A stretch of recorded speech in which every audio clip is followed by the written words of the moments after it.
Incroyable mais vrai. La prophétesse se tourne vers la vieille mendiante en levant sa Bible et déclare, d'une voix forte, « Je vous ordonne, au nom du Très-Haut, de lui rendre sa destinée, et tout ce que vous avez pris, vous le rendrez aujourd'hui, au nom de Jésus-Christ. » La prophétesse invoque la puissance de Dieu sur la vieille femme. Aussitôt, elle est frappée par la puissance de Dieu. La vieille mendiante se met à hurler, « Arrêtez d'appeler le feu sur moi, je vais parler. » Incroyable mais vrai, la vieille, ne pouvant pas résister à la puissance de Dieu, décide de se confesser. Elle dit « Je suis désolée, je suis vraiment désolée. Je ne suis pas en réalité une mendiante, je me suis juste déguisée en mendiante pour voler les âmes de ceux qui me donnent de l'argent. Quiconque m'offre de l'argent, c'est fini pour cette personne. Elle souffrira le reste de sa vie. » Le bienfaiteur s'en prend à elle et décide de reprendre son argent. Incroyable mais vrai, dites-moi en commentaire, pour évoluer dans ce monde, faut-il forcément nuire à son prochain? La prophétesse lui dit « Ce jour vous a rattrapé. Car aujourd'hui vous ne vous échapperez pas, et aujourd'hui vous allez vous repentir. » Elle lui demande aussi « Êtes-vous prête à vous repentir ?»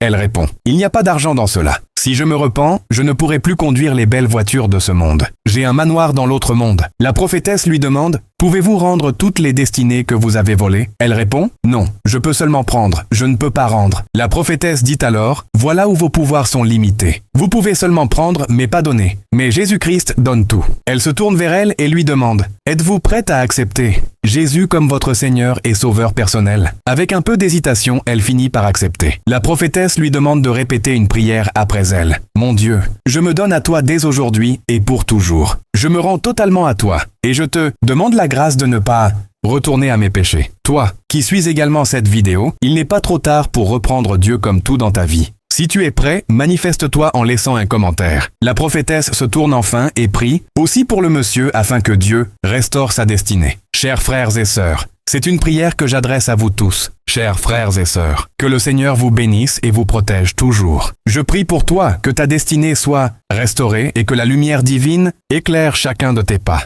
Amen. C'est la fin, partage la vidéo et abonne-toi pour plus de contenus inspirants.